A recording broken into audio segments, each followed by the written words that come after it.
بسم اللہ الرحمن الرحیم۔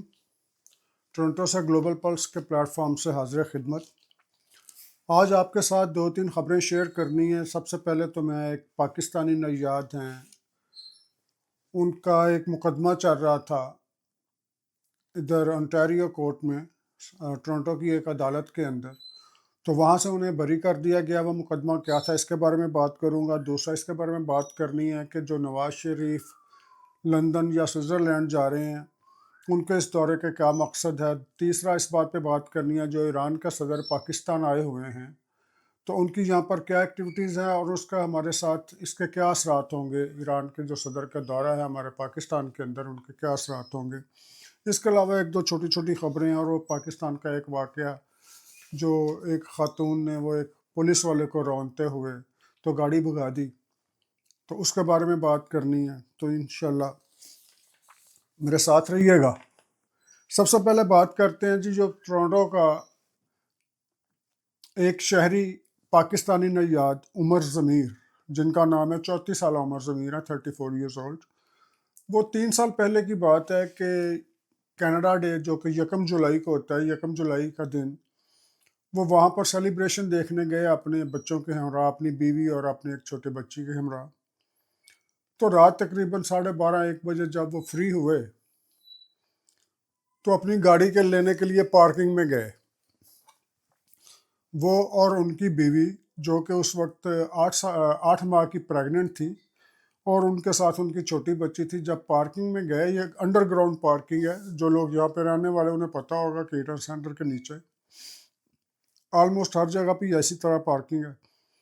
تو جب وہاں پہ گئے پارکنگ کے اندر اپنی گاڑی میں بیٹھے تو انہوں نے دور سے دیکھا کہ 2 آدمی آ رہے ہیں، 2 آدمی آ رہے ہیں ان کی طرف، رش کر رہے ہیں۔ تو انہوں نے اپنی گاڑی فوری طور پر لاک کر لی۔ انہوں نے کہا کہ اوپن دا ڈور، انہوں نے ڈور نہیں کھولا۔ انہوں نے گاڑی پہ مکے مارنے، باقاعدہ مکے مارنے شروع کر دیے۔ جب مکے مارنے شروع کر دیے تو یہ خوف زدہ ہو گئے۔ انہیں تو پہلے ہی پتہ تھا کہ یہ جو میری طرف 2 آدمی آ رہے ہیں سادہ کپڑوں میں اور تیزی تیزی سے آ رہے ہیں، اور چونکہ ٹورنٹو کے اندر یا ادھر اس طرح کی کبھی کبھی وارداتیں ہوتی ہیں، اور ویسے بھی ان دنوں کچھ اسٹیبنگ کی واردات تھی اور پولیس بھی اسٹیبنگ والوں کو وہ ڈھونڈ رہی تھی، اور لوگ ویسے بھی شہر بھی پریشان تھے۔ اس طرح کے واقعات ہوتے ہیں، لوٹ بھی لیا جاتا ہے، یہ نہیں ہے کہ نہیں لوٹے جاتے، بہت لوٹے جاتے ہیں۔ انہوں نے جناب علی گاڑی کے شیشے بند کیے۔ جب پولیس والوں نے دیکھا کہ یہ نہیں کر رہے، انہوں نے کوشش کی کہ ونڈو کو مکے مار کے توڑا جائے یا کچھ کیا جائے، اس طرح کا انہوں نے کچھ کیا۔ وہ جو عمر ضمیر صاحب تھے وہ خوف زدہ ہو گئے۔ ظاہر ہے اس کنڈیشن کے میں آدمی، میں ہوں یا آپ ہوں، اس کے ساتھ اس کی بیوی بیٹھی ہو، اس کا بچہ بیٹھا ہو، تو اس کا کیا کرے گا ایسی صورتحال میں؟ وہ تو گاڑی کے شیشے نہیں کھولے گا وہاں سے۔ تو اس نے، یعنی کہ جبلتاً میں بات کر رہا ہوں، ایک انسان کی جبلت کے مطابق بات کر رہا ہوں، یا فطرتاً کہہ لیں، کہ انہوں نے وہاں سے گاڑی بھگا دی۔ اب جب گاڑی بھگا دی تو ایک پولیس والے نے گاڑی کو یوں کر کے پکڑنے کی کوشش کی، وہ گاڑی کے ساتھ ساتھ ایسے رگڑتا ہوا چلا گیا اور اس آدمی کی ڈیتھ ہو گئی، پولیس والے کی ڈیتھ ہو گئی۔ غلط ہوا، بہت غلط ہوا، نہیں ہونا چاہیے تھا۔ میں پولیس والا کیوں کہہ رہا ہوں کہ وہ جو آدمی تھا عمر ضمیر جو گاڑی چلا رہے تھے، ان کو نہیں پتا تھا کہ یہ پولیس والے ہیں۔ وہ تو ایک پلین کلوتھ پولیس والے تھے، اور نہ انہوں نے اپنا انٹروڈکشن کروایا، نہ اپنی آئی ڈی دکھائی، اور کیمرہ کے اندر بھی کچھ نہیں آیا۔ یہ ساری وہ باتیں ہیں جو کہ دفاع کے اندر، صفائی کے اندر عمر ضمیر کے جو وکیل ہیں نادر حسین، انہوں نے یہ کورٹ کے اندر پلی لی۔ انہوں نے کہا جی میرا جو کلائنٹ ہے اس کو تو پتہ نہیں کہ یہ پولیس والے ہیں، یا تو اس کو پتہ ہوتا اپنی آئی ڈی دکھاتے، اور جس طرح سے انہوں نے اس کی طرف رش کیا، وہ گھبرا گیا، گھبرا کے نہ بھاگتا تو کیا کرتا؟ پولیس والوں کو چاہیے تھا کہ پیچھے ہٹ جاتا، گاڑی کا نمبر نوٹ کر لیتے، کچھ کر لیتے۔ وہ اس گاڑی کے پیچھے کیوں گیا؟ اور دوسرا یہ کہ وہ پولیس کا کہنا تھا کہ بہت زیادہ سٹیبنگ ہو رہی تھی، تو ہم سٹیبنگ والوں کو دیکھ رہے تھے، پکڑ رہے تھے، تو ہمیں شبہ ہوا۔ تو عدالت کے اندر ان کے وکیل نے یہ کہا، ضمیر حسین کے وکیل نے، کہ ایک آدمی اپنی پریگننٹ بیوی اور چھوٹے بچے کے ساتھ جا رہا ہے تو وہ سٹیبنگ کا کس طرح سٹیبنگ کر کے بھاگ سکتے ہیں، یا کس طرح آپ اس کا پیچھا کر سکتے ہیں اس طرح سے؟ وہ تو اس طرح کا جرم کر کے اپنی بیوی اور بچی کے ساتھ تو نہیں نہ جا سکتا۔ تو ایک اس گراؤنڈ کے اوپر عدالت نے جب دیکھا، عدالت نے کہا جی فیصلے میں عدالت نے یہ کہا، جوری نے یہ کہا، ان کو ایکوٹ کرتے ہو عمر ضمیر کو، انہوں نے کہا جی کہ آدمی کی انٹینشن دیکھی جاتی ہے، اس کی انٹینشن اپنا بچنا تھا، اپنی بیوی کو بچانا تھا، اپنے بچے کو بچانا تھا، اس کی انٹینشن پولیس والوں کو مارنا نہیں تھا۔ اگر پولیس والے تھے یا دوسرے بھی تھے پلین کلوتھ، اس کے پاس آ کے آئی ڈی ڈسکلوز کر دیتے، یا اس طرح کا کرنے کی کیا ضرورت تھی کہ گاڑی کو پکڑ کے ساتھ اس کے ساتھ لٹک جانا پیچھے سے۔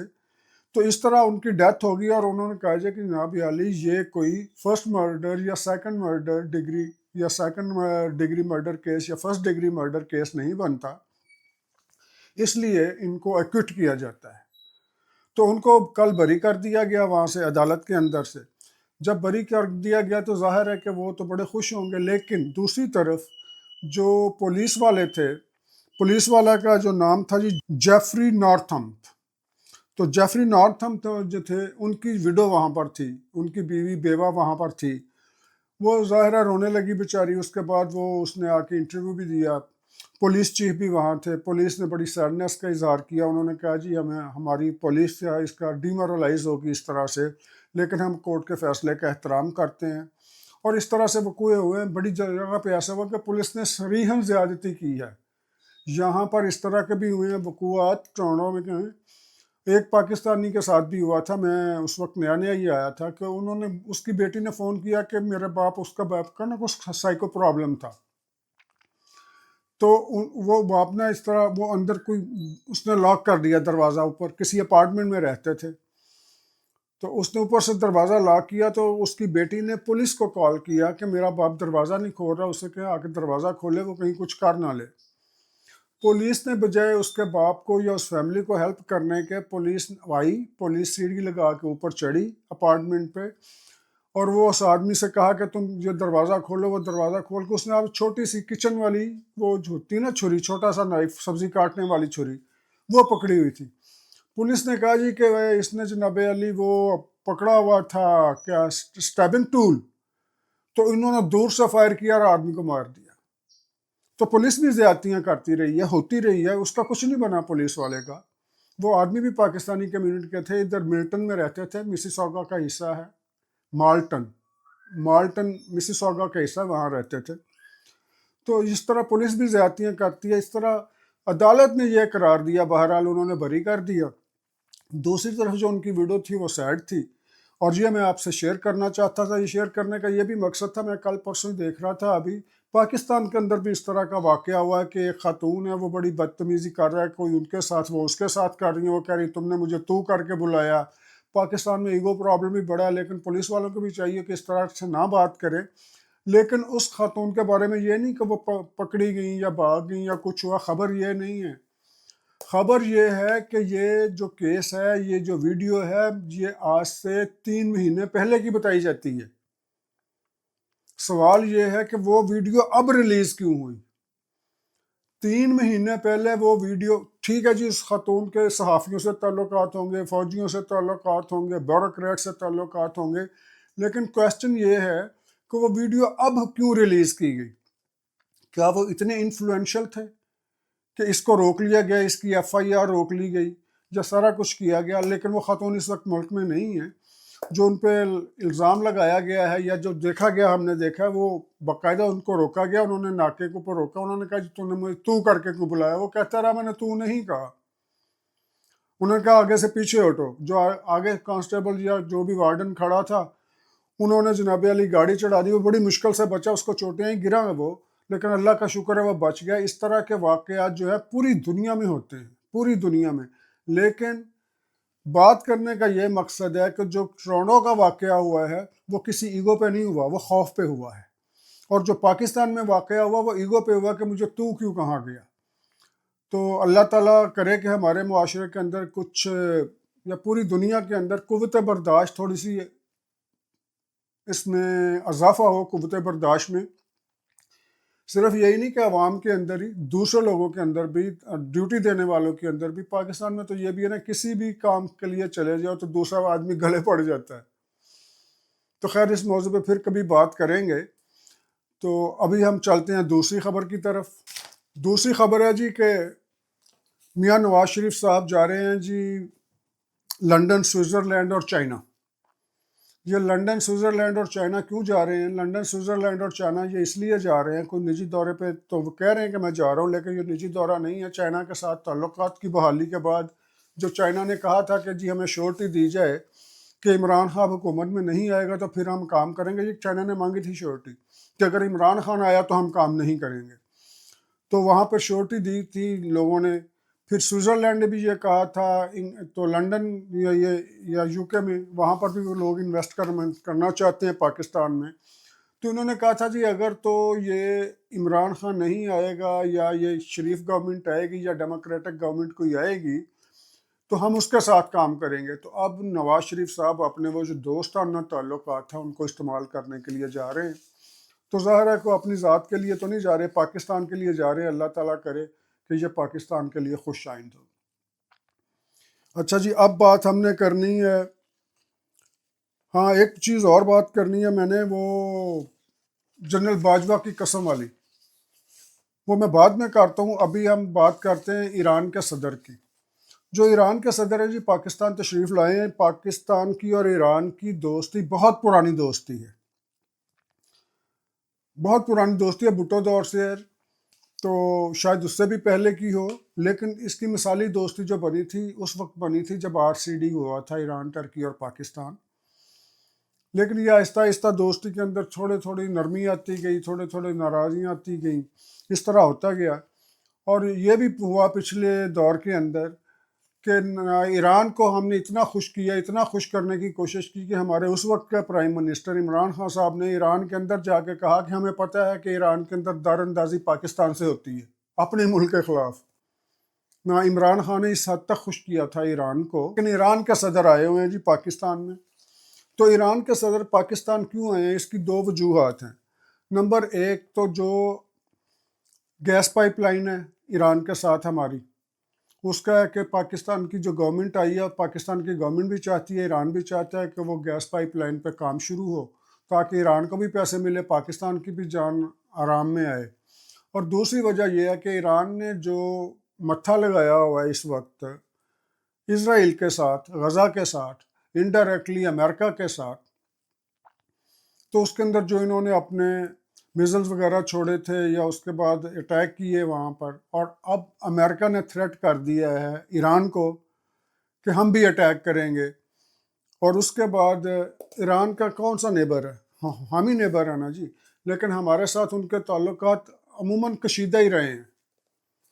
خمینی صاحب یا اس کے بعد عموماً کشیدہ ہی رہے ہیں۔ کشیدگی کی مختلف وجوہات ہو سکتی ہیں لیکن کشیدگی رہی ہے۔ اب ان کے ایران تقریباً ایران کے پریزیڈنٹ 7 سال بعد وہاں سے کسی نے پاکستان کا دورہ کیا ہے اور وہ یہاں پر آئے ہیں، ایران کے صدر جناب ڈاکٹر ابراہیم رئیسانی صاحب، تو اس دورے پر ہیں اور وہ دورہ کمپلیٹ کر کے جاتے ہیں۔ اس میں کچھ معاہدات ہوں گے، کچھ چیزیں ہوں گی ایک دوسرے کا ساتھ دینے کی، لیکن جو ہمارے ذرائع بتا رہے ہیں وہ ذرائع یہ بتا رہے ہیں کہ ایران اس بات کی شورٹی چاہتا ہے کہ اگر کل کو امریکہ، کیونکہ اس نے امریکہ کو تو چھیڑا ہے، یہ ایک الگ ایشو ہے کہ امریکہ کو کیوں چھیڑا ہے۔ کچھ لوگ کہتے ہیں کہ یہ باہمی رضامندی سے ایک دوسرے کو چھیڑا گیا ہے، اس پر ایک پوری ڈیبیٹ کی ضرورت ہے، لیکن ایران کا فی الحال مدعا یہ ہے کہ اگر امریکہ مجھ پر اٹیک کرتا ہے تو پاکستان ایران کے خلاف اپنی سرزمین امریکہ کو استعمال نہیں کرنے دے گا۔ یہ دیکھیے، پاکستان ایران کے خلاف اپنی سرزمین امریکہ کو استعمال نہیں کرنے دے گا۔ اور دوسری طرف اب یہ ہے کہ امریکہ نے پاکستان پر سینکشنز لگانے کی یا کچھ اس کی مراعات ختم کرنے کی، ویسے بھی مئی کے اندر ہمارا IMF ہے، ہمیں دونوں طرف سے بلیک میل کرنے کی کوشش کریں گے۔ ایک تو ایران نے تو خیر کیا بلیک میل کرنا ہے، امریکہ بلیک میل کرنے کی پوری کوشش کرے گا، لیکن ایٹ اے ٹائم پاکستان کی بھی ضرورت امریکہ کو اتنی ہی زیادہ ہے جتنی پاکستان کی امریکہ کو ہے۔ اس طرح کی صورتحال ایک بار بہت پہلے بھی آئی تھی مشرف دور میں، جب مشرف دور کے اندر مشرف صاحب اس وقت کے پریزیڈنٹ جو تھے ہمارے، وہ اس صورتحال کو، اس فارن سچویشن کو، جغرافیکل کنڈیشن اپنی کو پوری طرح کیش نہیں کروا سکے تھے، ملک کے مفادات کے لیے، ملک کی سلامتی کے لیے وہ کیش نہیں کروا سکے تھے۔ ہاں یہ انہوں نے اپنے پرسنل مفادات کے لیے کروائی ہو تو یہ ایک الگ بات ہے۔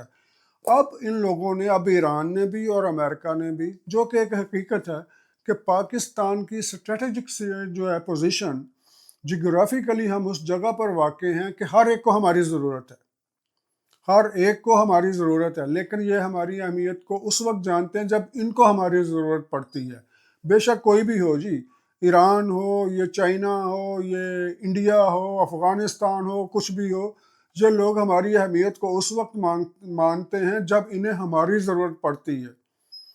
اور خاص طور پر جن ملکوں کا میں ذکر کر رہا ہوں جن میں ٹسل چل رہی ہے، یا امریکہ دیکھ لیں، امریکہ کو بھی ہماری ضرورت پڑتی ہے تو ہمیں استعمال کرتا ہے، رشیا کو پڑتی ہے تو رشیا ہمیں استعمال کرتا ہے۔ اس کا مطلب ہے کہ ہم ان کے لیے امپورٹنٹ ہیں، امپورٹنٹ صرف اس وقت ہیں جب انہیں ضرورت ہے۔ تو اس وقت ہماری حکومت کو چاہیے، ہماری پالیسی میکرز کو چاہیے کہ اس صورتحال کو ملکی مفاد کے اندر بالکل اس سے فائدہ اٹھائیں۔ اگر کسی آدمی کو اس وقت ہماری ضرورت ہے، اور اب دیکھنا یہ ہے کہ امریکہ کو بھی ہماری ضرورت ہے، ایران کو بھی ہماری ضرورت ہے، اب ہمیں یہ دیکھنا ہے کہ کیا ہم نے امریکہ کے ساتھ چلنا ہے، کیا ہم نے ایران کے ساتھ چلنا ہے، یا ہم نے دونوں کو اپنی ایکسپرٹی دکھانی ہے، اپنے فارم، یا ہمارے فارم منسٹر کے کہہ لیں یا ہمارے پالیسی میکر نے اپنی ایکسپرٹی دکھانی ہے کہ ہم نے ان دونوں کو ساتھ کیسے لے کر چلنا ہے۔ یہ بھی تو چلتے ہیں نا جی، دشمن ملک کو بھی ساتھ لے کے چل رہے ہوتے ہیں، سجن ملک کو بھی ساتھ لے کے چل رہے ہوتے ہیں، تو کیا ہمارا ملک بھی ایسا کرے گا؟ اب دوبارہ پاکستان کو ایک اپرچونٹی ملی ہے کہ اس اپرچونٹی کو ملکی مفاد کے اندر کیش کروائے، اس طرح نہ ہو جس طرح پہلے ہوا تھا۔ تو آپ دیکھیے کہ یہ ہمارے پالیسی میکرز کیا کرتے ہیں، اس کے اوپر انہیں پوری بات کرنے کی ضرورت ہے، پورا مشورہ کرنے کی ضرورت ہے۔ اور سمجھتے ہیں، لوگ سمجھتے ہیں کہ پاکستان اس وقت کوئی کنسنسس کے ساتھ اپنے پولیٹیشنز میں بیٹھ کے اپنی دوسری اسٹیبلشمنٹ کو ساتھ لے کر کچھ اس طرح کے فیصلے کرے گا جس سے ملک کے اندر دور رس اچھے نتائج حاصل ہوں۔ اچھا جی، آئیے اب ہم اس خبر کی طرف چلتے ہیں، آج کی آخری خبر کی طرف، کہ جنرل قمر جاوید باجوہ نے 3 قسمیں اٹھائی ہیں، اور وہ 3 قسمیں کب اور کہاں اٹھائی ہیں اور کیوں اٹھائی ہیں، ذرا یہ سنیے۔ آپ بھی حیران ہوں گے اور میں تو یقیناً حیران ہوں۔ ایک شادی تھی کہ وہاں پر جنرل قمر جاوید باجوہ بھی موجود تھے، اور ہمارے بہت سینئر صحافی، بڑے نامور صحافی جناب مجیب الرحمان شامی بھی تشریف لے کے گئے ہوئے تھے، ان کے ہمراہ ایک دو اور بھی 2 صحافی تھے۔ یہ کیسے ہو سکتا ہے کہ صحافی کے اندر جناب ایک مجلس کے اندر ایک صحافی موجود ہو اور ایک بڑی بڑی شخصیت ہو جس کے ارد گرد ساری سیاست اب بھی گھوم رہی ہو، پہلے بھی گھومتی رہی ہو، اور ان کی آپس میں بات نہ ہو اور کسی سیاسی مسئلے پہ بات نہ ہو؟ تو وہاں پر قمر جاوید باجوہ صاحب اور جناب شامی صاحب کی ملاقات ہوئی۔ ملاقات میں کیا ہوا، کیا باتیں ہوئیں، وہ بڑی تفصیل کی باتیں ہیں جو انہوں نے کی، لیکن اس میں یہ کہ گفتگو کے اندر جب شامی صاحب نے کہا کہ جناب علی باجوہ صاحب، آپ نے تو سارا کام خراب کیا ہے، آپ کا ایکسٹینشن کا مسئلہ تھا، آپ نے اس کو باہر بھجوایا، آپ نے یہ کیا وہ کیا، جس طرح کی باتیں کرتے ہیں۔ اب باجوہ صاحب کیا بول رہے ہیں، جنرل قمر جاوید باجوہ، اب انہوں نے کیا بات کی ہے؟ انہوں نے سب سے پہلے قسم اٹھائی ہے کہ مجھے قرآن پاک کی قسم، جنرل باجوہ کہہ رہے ہیں کہ مجھے قرآن پاک کی قسم نواز شریف کو لاہور سے لندن بھجوانے کا یا پاکستان سے باہر بھجوانے کے اندر میرا کوئی عمل دخل نہیں۔ قمر جاوید باجوہ کہہ رہے ہیں کہ نواز شریف کو ملک سے باہر بھجوانے کے اندر میرا کوئی عمل دخل نہیں، اور انہوں نے یہ بھی کہا کہ جیسے ہی یہ نواز شریف جناب پلین پہ بیٹھ کے ٹیک آف کر کے گیا، پیچھے سے عمران خان نے شور مچانا شروع کر دیا کہ باجوہ نے بھیج دیا، باجوہ نے بھیج دیا، باجوہ نے بھیج دیا۔ اس کا مطلب آپ بھی سمجھتے ہیں کہ وہ کیا کہنا چاہتے ہیں۔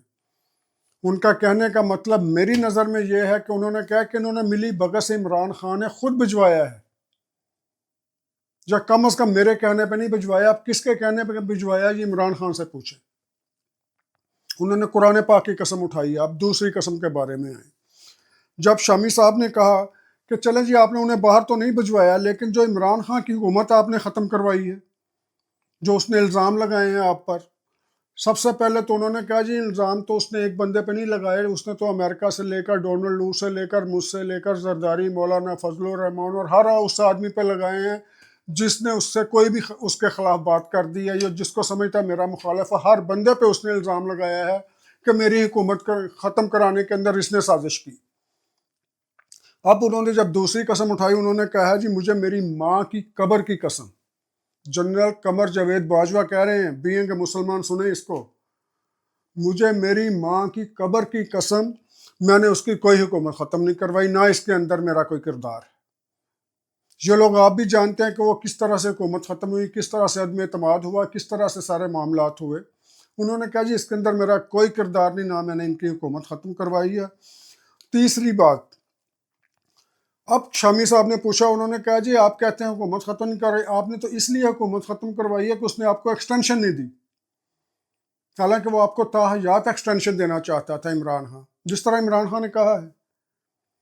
تو اس پر قمر جاوید باجوہ، جنرل قمر جاوید باجوہ صاحب کہتے ہیں مجھے قیامت کے روز، سنیے، مجھے قیامت کے روز نبی کریم صلی اللہ علیہ وآلہ وسلم کی شفاعت نصیب نہ ہو اگر میں نے اس کے کوئی استدعا کی ہو، ریکویسٹ کی ہو، یا کبھی مطالبہ کیا ہو، یا کبھی خواہش کا اظہار کیا ہو کہ مجھے ایکسٹینشن دو، یہ جو لاسٹ ایکسٹینشن کی بات کر رہے ہیں۔ انہوں نے کہا اس طرح کا تو کبھی بات ہی نہیں ہوئی، لیکن سوشل میڈیا کے اوپر اس طرح سے جھوٹ بولا گیا، اس طرح جھوٹ بولا گیا، اتنا جھوٹ بولا کہ لوگ عمران خان کی بات کو سچ سمجھنے لگے، اور میں شور مچاتا رہا کہ میں نے کبھی نہیں مانگی، کبھی نہیں مانگی، مجھ پہ کسی نے یقین نہیں کیا۔ اب فیصلہ آپ نے کرنا ہے ناظرین، فیصلہ آپ نے کرنا ہے۔ ایک طرف جنرل قمر جاوید باجوہ کی قسمیں، اور وہ قسمیں کس کی؟ قرآن کی قسم، ماں کی قبر کی قسم، نبی کریم صلی اللہ علیہ وسلم کی شفاعت کی قسم۔ یہ فیصلہ آپ نے کرنا ہے، ایک طرف اس کی قسمیں اور ایک طرف عمران خان کے بیانات، سٹیٹمنٹس، سوشل میڈیا پروپیگنڈا۔ اب آپ نے کس پہ یقین کرنا ہے، یہ آپ پہ منحصر ہے۔ اس کے ساتھ ہی مجھے اجازت دیجیے، اللہ حافظ۔